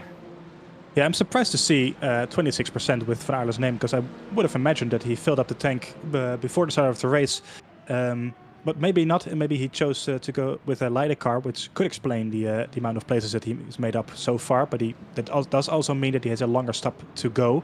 So that could mean that he loses some places. Unless he goes again. very, very long in this stint and saves virtual energy for the rest of the race, and then has a slightly shorter stop. But it remains to be seen. Definitely don't think anybody's going to try and get to the end without making a stop, because I've never seen anybody able to do that in an hour-long race here at Fuji in either class, especially the GD3s, which are much more limited on what they can do in terms of fuel mileage, because they're going a couple laps down, so their race is naturally a bit shorter, but the fuel tanks still nonetheless wear out at roughly the same rate as each other because of the way the BOP is worked out. You might see one or two going a lap longer than the others, but there doesn't tend to be a huge amount of variance. The only time you really see it is when somebody tries to get a massive undercut and pit early, essentially, as we look at Clement Arbois keeping Non and Maka at bay, and then there's the blue and black Aston right behind them as well. But this the fight for 11th position, and these three closely tucked together. But look at Matries and the lead that the Podium eSports driver has built up so far. Jacko Matries has got a nearly over 7.5 second lead over John Baptiste Thomas and our friend Valentin Barrier in third position in the Lexus, who's just less than a half a second behind Thomas. So they're starting to drop Weisenberger, and Hanna is starting to catch again in that Lamborghini. So interesting little fight in well, I say little, there's quite high stakes here at the front of GD3, whereas we are only really seeing Price and Denoyer fighting at the front in Hypercar. Yeah, I'm interested to see how far Hanna can, how many places Hanna can make up. Of course, they started in P3 in GT3, not the cleanest of starts. Currently P5 after dropping down to P7, I think, at some point. So I'm very interested to see what the lone Lamborghini Huracan can do in this field. I do believe that we've already lost the lone Corvette. Yeah, I think he was one of the first retirements. As we see a move for P2 here. There we go, Denoyer very much not fighting that one. And is this, I wonder, maybe Denoyer tries, just to go up the narrowest gap up the inside through turn 2, but he's going to have to tuck in behind into third position through Coca-Cola. So the red number on the side will say third on that Ferrari instead of second. It still says second at the moment. Maybe it'll update when they get to the sector line. But there we go. I believe that's every sector indeed, yeah. There we go. Now it does say the actual position that he's in. So it's not a live update. It's just a sector by sector, which is probably how it works in real life as well, to be fair, on the side of those cars. I believe it is, yes. They added this in the last update, the 1.0 release for Le Mans Ultimate. They also use it in real life, as you mentioned. And it makes it very easy for not just us as commentators, but also for the people watching at home to identify which car is which and what places they're in. As we see a move there for P2. Very nice. That must have happened into Coca-Cola then. Let's see a replay of it. So, Barrier is tucked in right behind Baptiste Thomas. The Aston Martin. Nothing too dramatic so far as they go through Coca-Cola into 100. A little bit wide. So Baptiste Thomas, I think, just had a moment while turning into the corner. And that left a tiny little gap as they briefly fly in the air as we exit the replay. But it is definitely Barrier up to P2 in the Lexus. So it's been a horrible race for Lay. I don't know where he is in his Lexus. Definitely still outside the top 7, stuck behind Kuschik. There's a little move up the inside into turn 13. Can he make it through? No, Kuschik muscles him out. And that was a little bit forceful there. So we cut to them just at exactly the wrong moment for Lay, as another bit of misfortune there. Not able to get past Maciej Kuschik, who's very much refusing to make it easy for him. Yeah, it's not the race Alexander Lay would have wanted, as we see a move for P10 here. Adam Xapler going ahead of Marco Beltram, both in the Ferrari. Very nice going into Coca-Cola. Maybe trying to hang out around the outside here on 100R. I don't think he can manage that. Maybe a look here down the inside as he does go for it. Very nice dive bomb. Can he make it stick early on the power as possible? Going side by side still. Let's see what he can do. As Xapler remains ahead for now, but of course a heartbreaking zone coming up. They do go side by side. Sapler trying to go around the outside. That will give him the inside for 11, but then he's going to be back on the outside for 12 and 13 then. So surely, unless he gets really deep around the outside, that is going to be that will be Zapler through then. Beltrami has to concede and stay in that 11th position. But a very, very close fight just to sneak into the top 10 here, and that is the final points paying position, unless I'm very much mistaken. I think it is, yes. Well, that is the place you want to be, at least. Well, P11 is well, I would imagine P11 is the worst place to finish, because that means you've just missed out on the points. So nice stuff from them heading towards P10.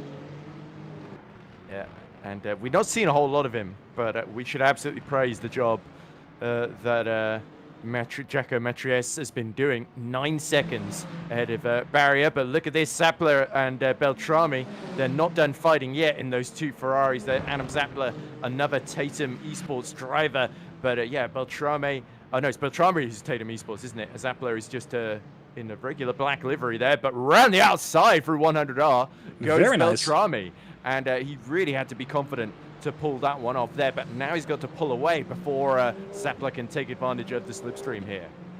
Very nice move indeed, as we are halfway through the race at this point. It's flown by, really. 27 minutes to go. As I believe we've seen some pit stops already, late on the brakes going past the GT.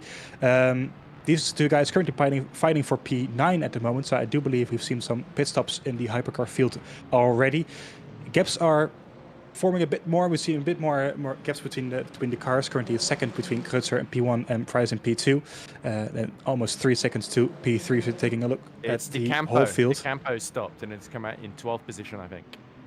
It is, yes, as we can see that Nota is the second retirement of the day in the Ferrari. Not sure when they retire, but they've made it back to the pits. As I do think we're seeing quite a high battery percentage, especially in Dionia and P3. So I would imagine that they can go a lot longer than most of those guys. As Fideli in the currently P11 Ferrari is into the pit lane as well, going around the outside of the GT traffic. Oh! That was risky Very from close. Denoyer. It really was, yes. Yeah, Passoni was hoping to take advantage of that and not quite able to do so, but it's got him a little bit closer. We see a yellow flag somewhere out on track, and is that Bassan finally calling it a day in the garage then, as Lucas Cruiser continues to run 7/10 ahead of Price. He's actually lost a bit of time, but you see Rick Van Earl trying to lap a few cars. He's less than 15% of virtual energy with 25 minutes to go. So Van Earl, it looks like he will have to be forced into an early stop in that Lamborghini. But he's done very, very well to keep the leaders just about in sight and to build a little bit of a gap to that 6th place Ulrich behind him. Yeah, I'm curious to see what happened there for Van Earl. But still going very strong in P5 currently in the Lamborghini. As we're watching Alexander Hanna closing the gap on Julian Weisenberger for P4. As we mentioned, Hanna disappointing start to the race, but now climbing up back to the, potentially the podium steps, only 2 seconds ahead. So we're going to see what they can do with the lone Lamborghini Huracan in the field. I'm glad that we're not seeing too many Aston Martins currently in the top 5. Of course, there are a lot of them in the field, but it's very nice to see some competition out there at the moment. Yeah, the only one that seems to have a huge advantage over everyone else is Matries, and I think that's really just because when Ley and Weisenberger both hit trouble, he was there to take advantage, and he's never really looked back, has he? So definitely proving his qualities as well. And this could well set the tone for the rest of the season. If he's able to really get some good finishes together early on, he could build a big lead and be tough to catch. But there's still a long way to go, even after this race. Another 5 rounds left to go, and each of them matter. Plenty of points left on the table then as we cut back to Passoni. Now, De Neuer, having lost the lead from pole position, struggling to hold on to third. There's an Aston Martin exactly the wrong spot. They go either side. Passoni sticks to the inside, and that's third position, going the way of another of our. Well, and make no contact and the spin. Yeah. Oh dear, De Neuer barges the Aston out of the way and into the wall. Yeah, that's very unlucky for the Aston Martin. Ferraris on both sides of the car. I'm curious to see what it was. I don't think it was anyone from the top 5, but it's. Yeah, that's a shame. Nothing they can do really in that situation. But with both hypercars hounding the rear of that Aston Martin, but it's very unfortunate for them as we see Dionia back into the default liveries, I believe. I do think so. Yeah. That doesn't narrow it down too much. Might be either Gurin, Arbois, or Vianney, I think. I'm tempted to say it was Gurin, but I'm not really sure. So maybe we'll find out later on. Yeah, I didn't quite see the number, but there we go. Round the outside of the 367, Belcher Neto goes our third place man, Passoni. So Passoni putting in a good pass, Oni, on De Neuer. Sorry, got to get the terrible puns out of the way. I'll put it on the pun list. 22 minutes left to go. As we see side by side, another Lexus being lapped there. That is Barrier having to let our class leader Cruiser in. But Cruiser now, Johannes Price. He has really gotten a bit of a hurry up in the last couple of laps and has started to close on the back of Lucas Cruiser. So Cruiser in cruise control and Price looking to take advantage. Those puns are terrible. Shame on you. I know, right? I know. No, I'm actually actually in Platinum Split, don't worry. Well, I hope you do now. I'm very surprised by this. The Peugeot's pace actually currently P2, only 4/10 behind the leader. Let's see if they can do anything into turn 1. I think this is a bit too far for a move right here. But the top speed really working for the Peugeot, I do think. 7th gear, almost 320 kilometers an hour there. Whoa, very close on the rear of the blue Ferrari. But it's, Johannes Price is making the most of this Peugeot at the moment. Very interesting to see, as I do believe they're trying or almost lapping the Valkyrie right in front. Maybe the Valkyrie already made their pit stop. Yeah, they did make a pit stop already. So that's probably the reason why these guys do still have to make their mandatory pit stop. Or not mandatory, expected pit stop, I have to say. So hopefully the Valkyrie can stay ahead of these guys.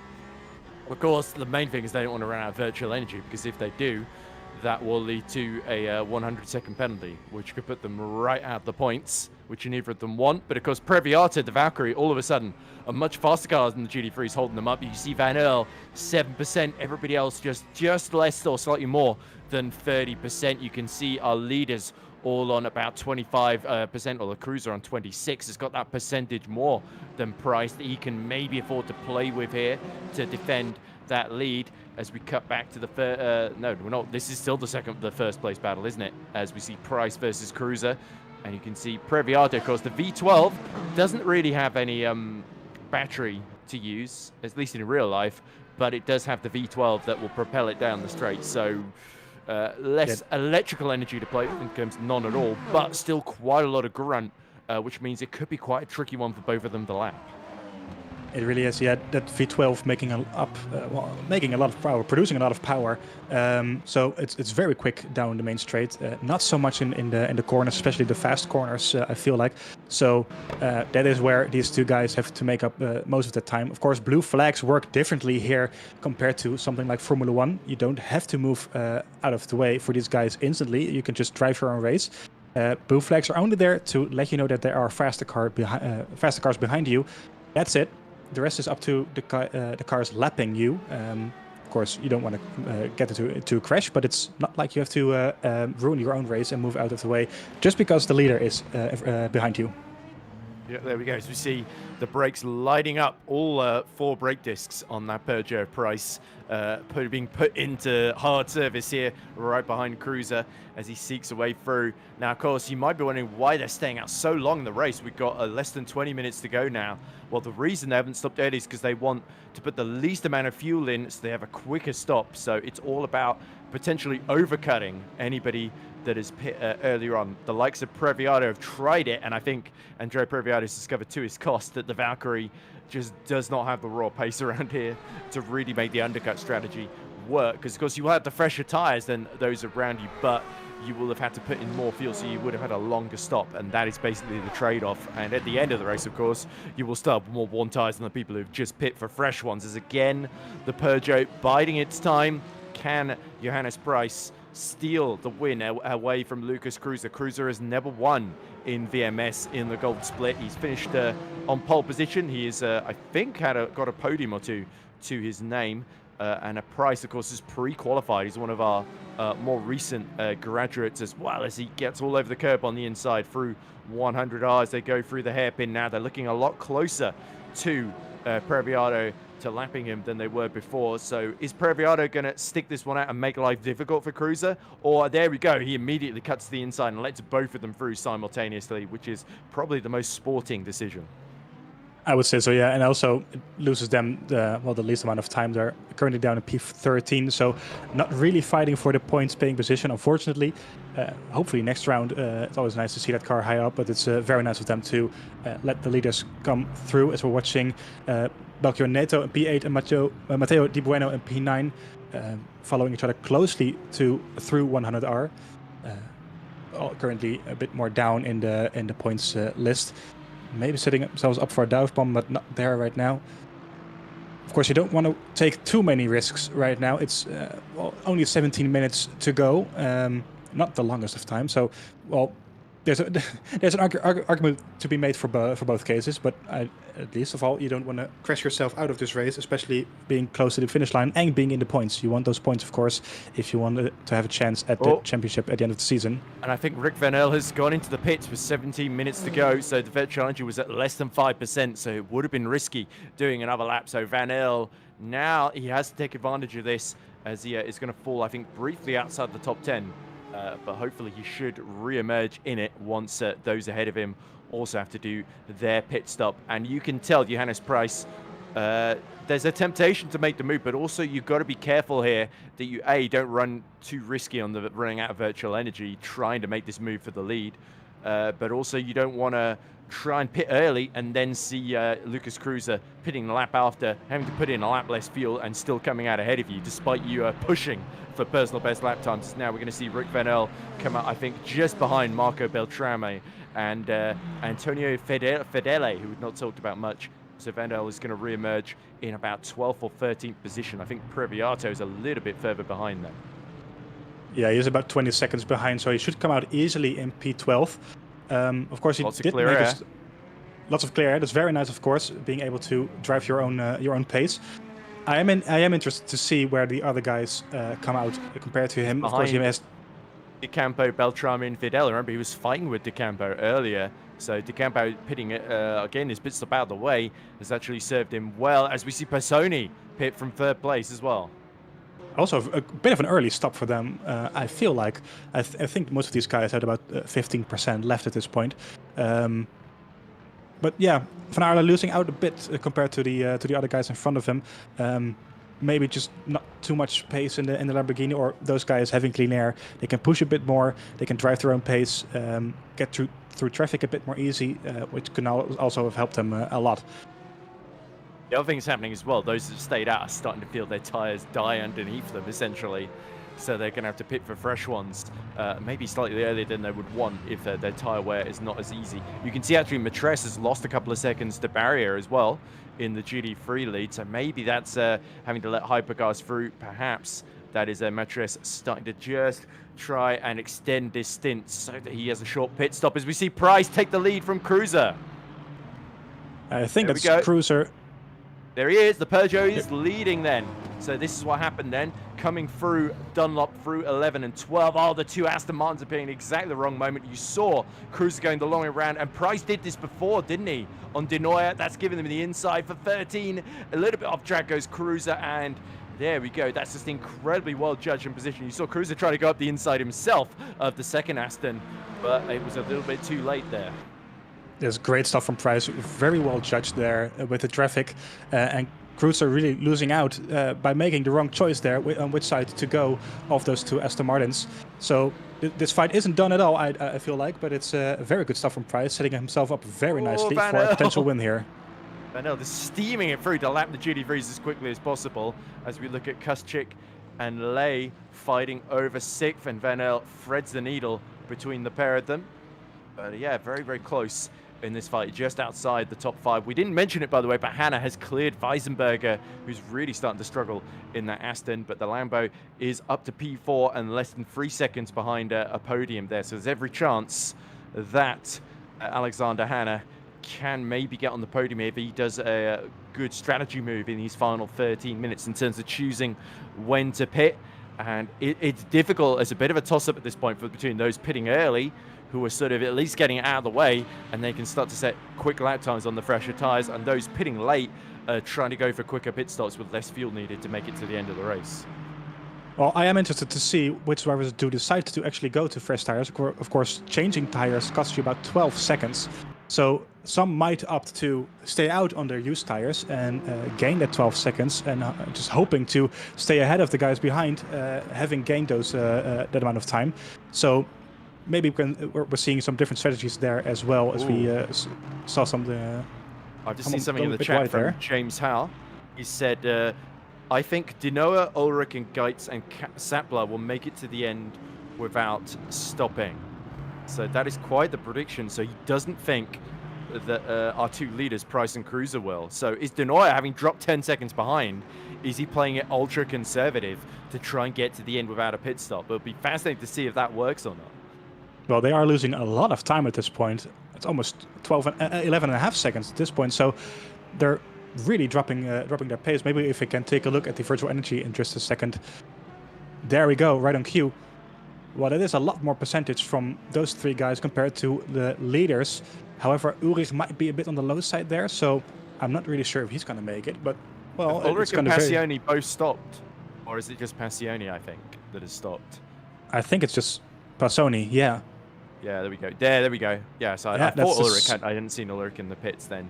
So, yeah, this is going to be fascinating. You see Denier nearly hitting the Corvette that is still running, luckily, in the form of Aton Manisha, who qualified quite well, but has had a much tougher race, running in 13th position in GT3, right behind the number, is that the number 42, isn't it? Of, yeah, Eric Nonnenmacher. I think it is, yes. Well, looking at the virtual energy, like the first of the guys who have pit are on the same virtual energy as the current 19th, P3. So Manisha's got the pit stop out of the way, so he's in 90th, a lap down. Sorry, I got confused there. Yes, yes. Well, a lot of GTs still having to make a pit stop, or all of them trying to make it to the end as well, as we haven't seen the virtual energy for them just yet. I don't know. I feel like in these final 10-8 minutes or so, the GT3s are probably all going to have to filter in, because I don't think the fuel tank is literally big enough for them to do it, unless they've all been lived in coasting an awful lot and losing a lot of time in the process. Yeah, maybe that's why Matries was starting to lose a little bit of time to barrier, because maybe he realized he was using a lot of too much fuel with the lap times that he was setting. But nonetheless, we'll have to see. Davide Canton will certainly be hoping that those ahead of him have to go into the pits so we can sneak into the bottom end of the top 10 here. It's going to be very interesting to see how this plays out. I think the GT3s can do about 50 minutes on one fuel tank. Of course, the Hypercar is even less. So I would imagine that if the Hypercars can make it, that the GT3s can do so as well. But we're just going to have to wait and see what happens for the next, well, only 10.5 minutes to go in this race. Yeah, you can see our two Hypercar leaders of Cruiser still behind now, the Peugeot of Price, and desperately trying to stay within a second. Does get the embers of slipstream as they go down the main straight. That might be enough to keep Lucas Cruiser just in play against the Peugeot. But yeah, certainly those who have switched from the Peugeot for this season will see this performance from Price and will be regretting their choice ever so slightly, maybe. I don't know if Jene Simoncic will, but but yeah, certainly he'll be feeling it's certainly interesting that in the Platinum split we have drivers moaning that the Peugeot is a big disadvantage if the BOP doesn't work for them, and then we're seeing in the first Gold Split race of the season Johannes Price put together a really, really strong performance, and not a great qualifying as well. He was a little bit further down, wasn't he just inside the top 5 maybe, and he's snuck his way through into victory. Yeah, to be honest, like we were discussing before this race, I think there's a lot of value to driving a car that you enjoy driving. So the Ferrari can be the quickest, of course, but if you enjoy driving the Peugeot, you might just get the edge over those Ferraris anyway, because you're just connecting with the car. That's why we're seeing so many different cars in the Platinum split as well, compared to maybe the Gold and the Silver. So I think Price has just made a very good decision going for a car that he is comfortable with and being able to drive quickly with. There we go. Here are Belchio Neto, the Brazilian, still leading Mattia Di Buono. I think he's actually gotten past him for that 8th place, hasn't he? So, yeah, Neto really giving... Oh, as we see, wide goes... That wasn't the Valkyrie, that was... I think with Brennan Geitz in the second Peugeot. Yeah, Geitz in 4th position. I think he just had a massive moment and had to go off track there.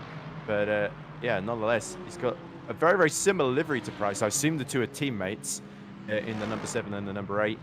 But yeah, nonetheless, this could get very, very interesting in these final 8 minutes then. Those very, very marginal on fuel and virtual energy will be feeling the pain of any that they use to hold position in battles earlier on, or gain positions indeed, as we now see Ulrich closing on Adam Zappler. Ulrich, I believe, is one of the ones that...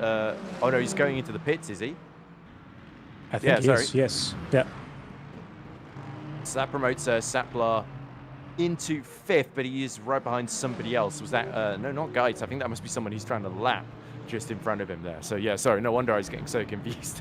It is the first race of the season. Bear with us, ladies and gents, as we get used to all these different liveries.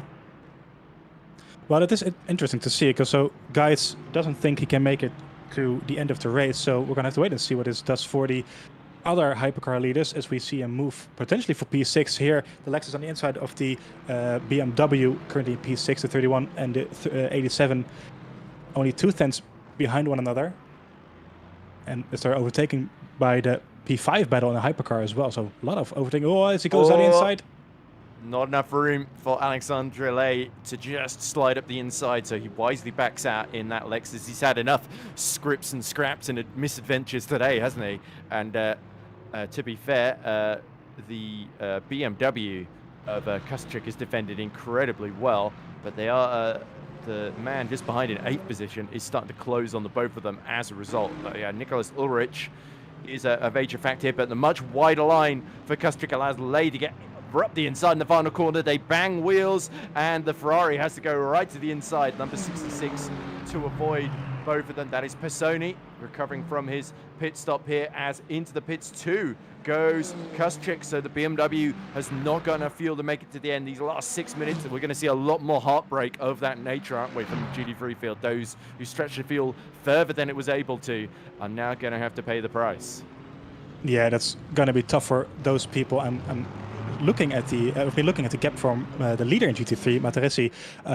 These couple of laps, it's down to 3.5 seconds. So losing, well, pretty much half of the gap that he had, even more than that. Really curious to see what is happening there. Maybe he is fuel saving quite a lot there to make it to the end, and might be just a little too late for him to actually do so. So it's not over yet, this race here in GT3 between Giacomo Materesi in P1 and Valentin Barrier in P2.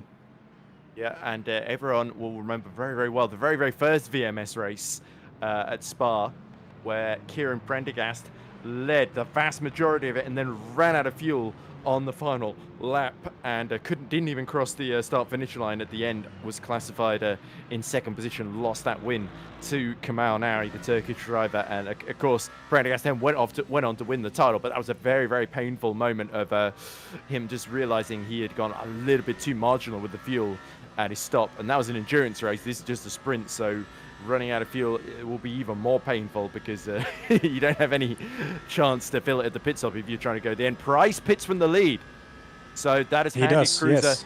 P1. So it does look like James Howe has proved absolutely correct so far. Will we see Cruiser in response in these final 4 minutes? Where does Price come out? P4, just ahead of Adam Zappler.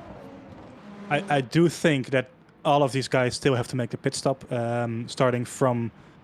Well, yeah, it's very difficult to say. I think 11%. I think Denoy's looking all right here. It's going to be very close, isn't it? Because Fideli and Van Aerle are on 10 and 13% respectively. So it's going to be very close here. Who's going to make the Price only on 9%, having made his pit stop. So I think you're right. I think, well, P2 and 3, just they're not going to have to make a pit stop. I think Cruiser is going to have to box at the end of this lap, come in for his stop, and there we have him. So I think this has been a great strategy by Denoya, just staying out, creating a gap in front of them, not worrying about it too much, and just saving enough energy to get to the end of the race. Yeah, only 3% of Vert Challenger left for Cruiser, so he had no choice really but to pit, and this is surely going to put him out behind Price and Zappler. There's Denoy, goes through to take the lead with just under 4 minutes remaining. Geitz is going to go through into second. He's got 2% less than Denoy, so it is on a knife edge here. If you've run out, it's a difference between finishing on the podium and finishing outside the points here, so they've got to be so careful. Price may well come through to still finish on the podium here. Out comes Cruiser. He's putting a little less fuel. There goes Price. There goes Zappler. And Cruiser's going to come up behind Ulrich in 6th place there. But it's so tight there. We could still see a few more overtakes in these dying minutes of the race. Yes, very impressive stuff from the two leaders. Only 7 tenths between them as well. So it's not over yet there either. But behind them, a gap of 22 seconds to Price in P3. So impressive stuff from them as he goes down the inside.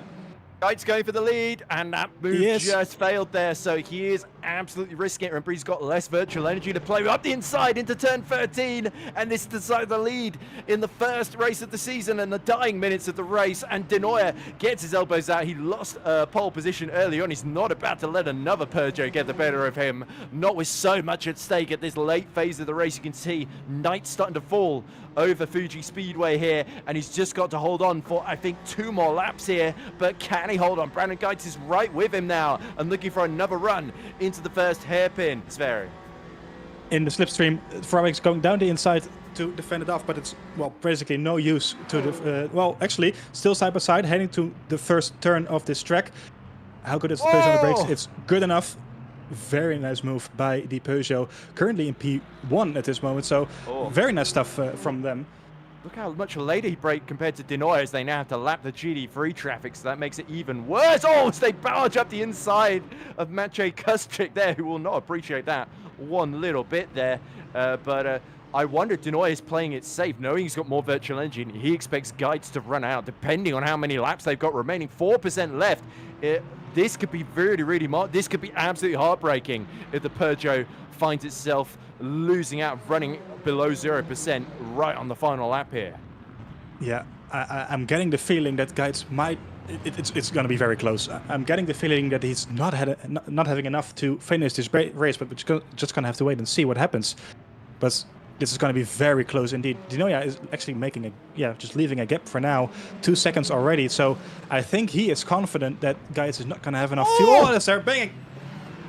That was Zappler desperately trying to hold on from Pisoni. Pisoni trying to go around the outside, but Zappler refuses to yield, and that is backing him into the group led by is that Ulrich and Cruiser right behind him as well here, desperately trying to recover from their stops. Meanwhile, Denoy now falls to 1.8 seconds behind Geitz with 50 seconds left, so this will be the final lap, and Geitz has got to make sure he babysits that virtual energy to make sure that he doesn't risk running out here. There's been a few more pit stops in GD3. Mattrace is just 1.3 seconds out of barrier.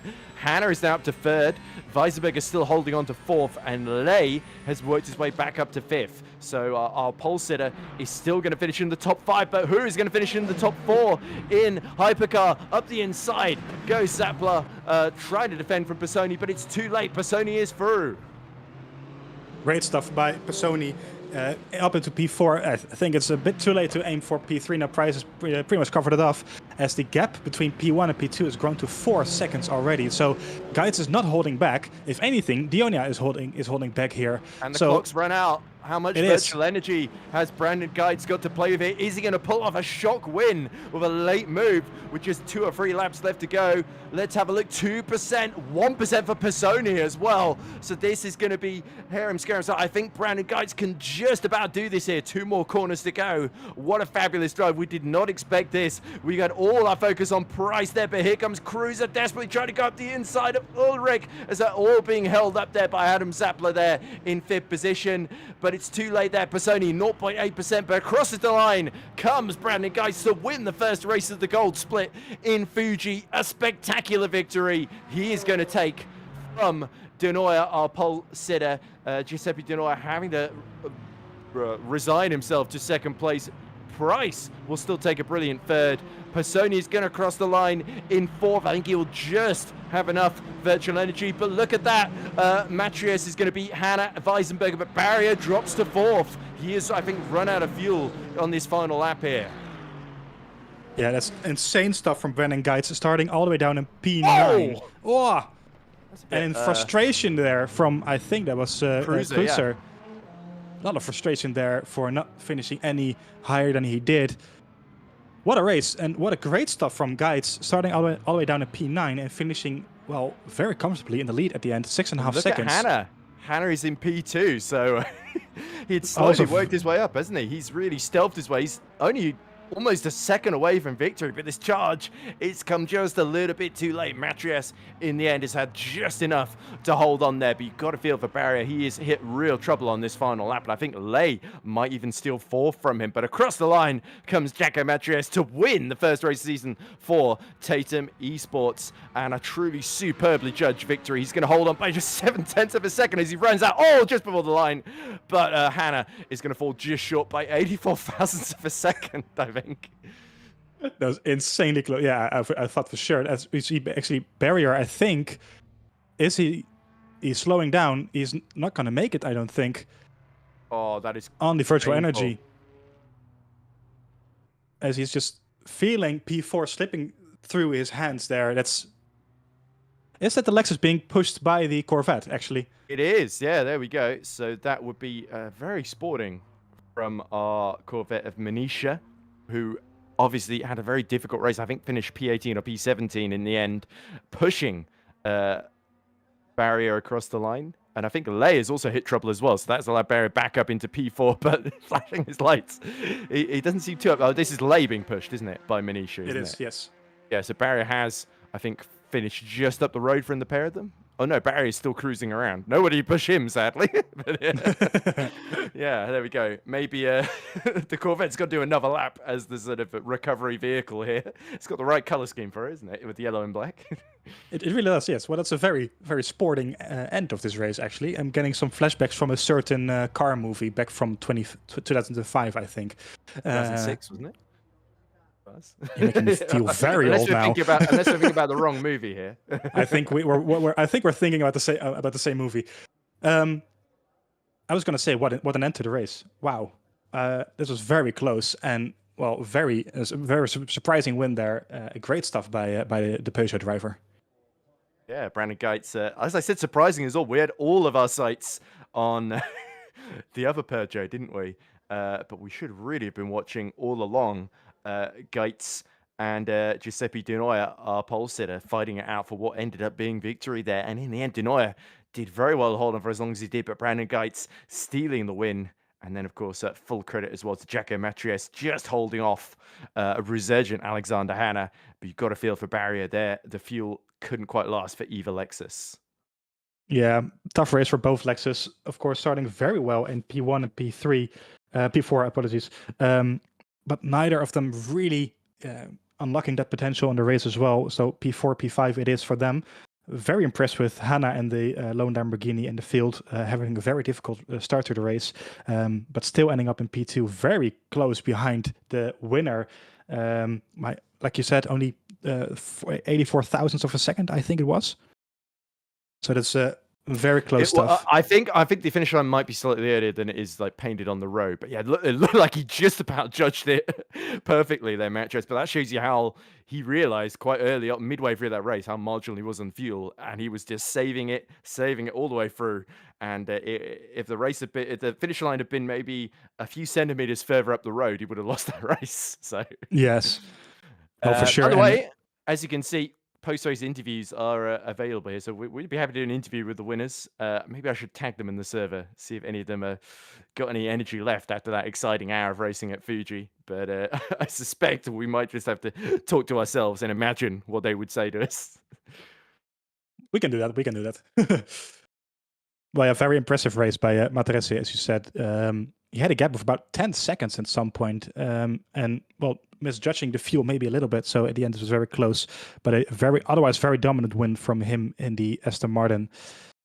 Both Peugeots ending up very highly. Maybe this bit disappointing from the Aston Martin in the Hypercar, the Valkyrie, starting all the way down in, I believe it was P14 and not ending up any higher than P13 in the end.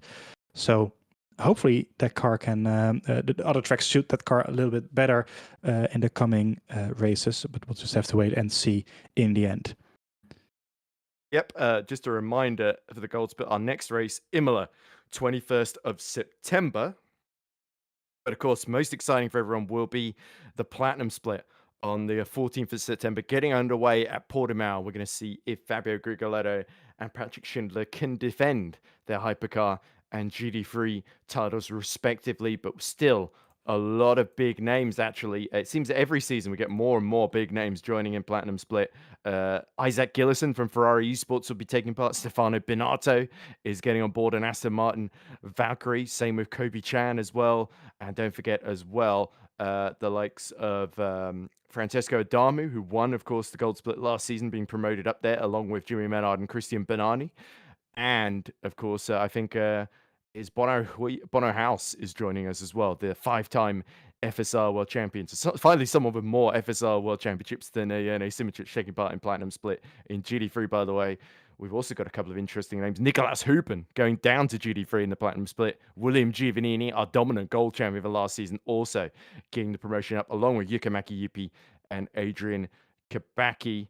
And a couple of interesting names. I don't know if they're as well known to others as they are to me, but David Naski Dashvili. Just wanted to get the practice saying that name. He is taking part in an Aston Martin along the likes of Leon Burnt, Fabrice Sasavinsky, Elias Shornek. All of them taking part. Don't forget, of course, Luke Whitehead, our sprint champion, looking for revenge, having lost the title to Schindler in the final round. And I think Vojta Polesny, our endurance champion, is coming back, sadly, for next season. But Kieran Prendergast, we hope, will be on the grid to try and defend that Season 1 title. So I've been filling enough. I don't think anybody is... oh, no, we have got We Lucas have Cruiser actually, who does yes. want to talk to us. So we can get our man frustrated at the end of that race, finishing in P7, if I'm not mistaken. We can hear his thoughts. So we're joined now by Lucas Cruiser, who, of course, took the lead of the Hypercar class with less than 8 minutes left to go, but sadly had to pit near the end and came out a little bit further down the field. Lucas, a frustrating end to what had been a very, very strong run. Obviously, we saw last season you'd had so many strong performances, and while there's frustration, it was still a really, really strong performance, and that's got to bode well for the season to come. Yeah, it was good. I just didn't expect that we had to save that much virtual energy. I expected that I needed to pit at some point, but I went one lap too long and had to lift massively and lost a lot of time. One thing I wanted to clarify, because I just checked it on stream actually, I hit the wall like big time on the start-finish straight. That wasn't, I am frustrated, but my wheel just went. Like I'm sitting in my rig and my wheel is completely off, so I just smashed into it. So apologies for that. Didn't look great on the stream. At least but yeah. that happened at the end of the race and not mid-race, because that would have been honestly, worse.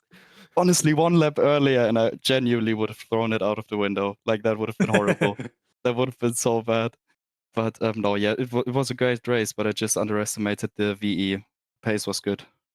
Well, Was hopefully, force majeure the comes into play and you don't get a post-race penalty for erratic driving at the finish line. Yeah, no, I hope not, because as I'm sitting here and it's completely turned right and off, like fully off. And I don't know what happened. It said USB failure. But oh well. They need to fix it in 2 weeks. It's very sorry, we interrupted your question. Go on. No worries there. Well, were you expecting some guy? Was the strategy of going long and not pitting at all? Was it? Did it even cross your mind before the race, or was it just never an option for you? No, honestly not, because like in the GTs, it's normal to run an hour without issues, but in the hypercar, like usually with a bit of, even with some saving, you can run like 40, 45 minutes, 50 to the max. So 60 without pitting really didn't cross my mind. I did lift. I did like small lifts, basically in front of every corner. But compared to the other guys who started lifting 70, 80 meters before the braking zone, I just didn't expect that the hypercar can go so long.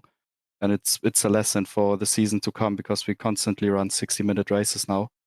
So it's definitely in the back of my head now if that's actually possible. But yeah, I would have been, I think, P4 if I wouldn't have gone that lap longer, because that cost massively. But of course, not having to pit would have been faster anyway. So it's interesting. I didn't expect it. Well, obviously hard luck today, but still P7. That's a solid haul of points. You never know, could make the difference at the end of the season. So best of luck for the next round later in September, and we look forward to seeing you in action once again, Lucas. Thanks, boys. Bye-bye. Bye. So we have got one other driver that wants to talk to us, and that is our second place finisher in GT3, Alexander Hanna in the Lamborghini. So joining us now is Mr. Hanna, who of course had a interesting start to the race where he dropped down to I think as low as 7th at one point, but slowly through a bit of fuel conservation was able to work his way up to second and fell marginally short of victory. It's a very exciting finish. Unfortunately, it was Mr. Our good friend, Mr. Oh no, all these gold split drivers. The names I was just looking at platinum split, so the names went completely out of my head for a second there. Who was it? Who was it who won? Matrese. Matrese, that was it. Yes, Yes. Jacko Matrese. There we go. It was Jacko Matrese that crossed the line. Was it 84 thousandths of a second ahead of you, Alexander? So the margin was a lot closer when he just ran out of fuel right before the line, but he had just enough to hold on. So I imagine a great recovery, but at the same time, just a little bit of frustration that it wasn't one spot better. Yeah, or a lot of frustration. But I mean, to be fair, I didn't know what to expect before the race in terms of the result. Qualifying was a better result than I sort of expected, but slower lap time, so that was a bit odd. And then yeah, start of the race was messy. Probably braked a bit too early for turn one, and then just got bodied a bit. Yeah, I think I was down to 6th. I don't know, maybe 7th. One of the Lexuses, I don't know what happened to him. There was a bit of carnage, wasn't there, which benefited me. Yeah, it was Lay that really lost ground. He was the pole sitter as well. Poor Alexandra Lay. Yeah, I kind of, I don't know, doing him a favor, assuming that wasn't his fault. I didn't really see it, but Well, neither did we. It was oh, I all see. change. I see. Yeah, but in the end, yeah, I guess I kind of bottled it because I had 0.3% left. So what was I doing? But or alternatively, like if I'd been more committed on barrier in turn one on the final lap, I probably would have won the race as well. But it's okay. That's on me. Well, nonetheless, barrier with running out of fuel right at the end played right into your hands. One question: why the Huracan? Because I think you're the only driver in the gold split, and I think only 2 people in platinum split have gone for the Lambo in GT3 as well. So it seems a bold choice. It's not necessarily for the right reasons. I sort of did my Okay. pre-qualifying. I did my pre-qualifying homework, like the night before it was due, sort of thing. And I wasn't getting there in the Ferrari, which was going to be my choice. I wasn't getting into gold, so yeah, just switched to the Lambo because I thought that would get me in.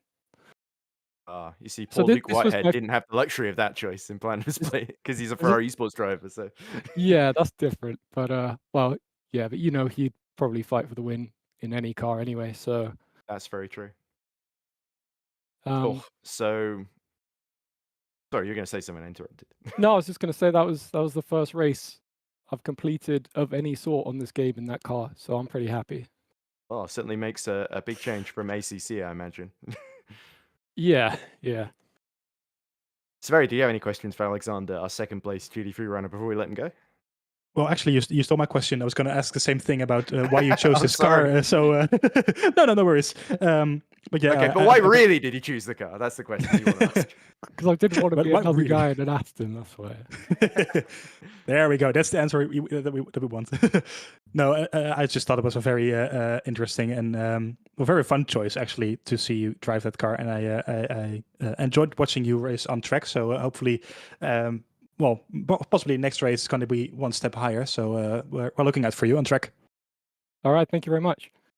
And I apologize finally, Alexander, because I think we missed some of your moves on your way up to P2. I don't think we saw you. I think we missed you past Weisenberger, and then we missed you past Barrier on stream as well. So I think we only saw like a couple of your moves. You didn't miss much. You didn't miss much with the barrier pass.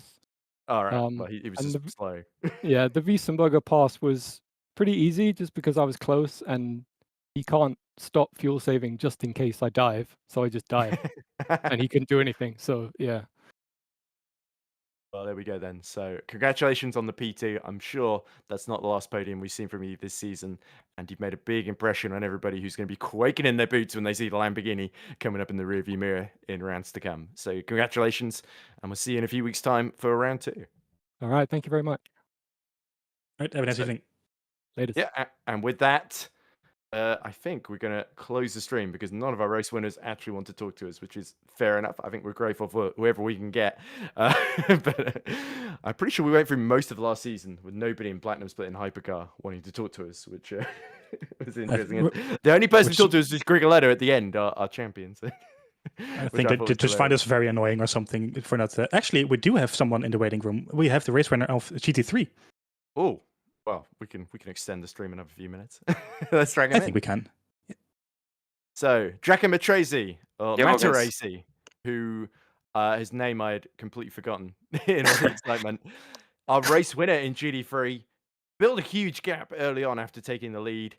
Then suddenly realized he needed a bit more fuel to make it to the end. Just about held on from the man we just talked to, Mr. Alexander Hanna.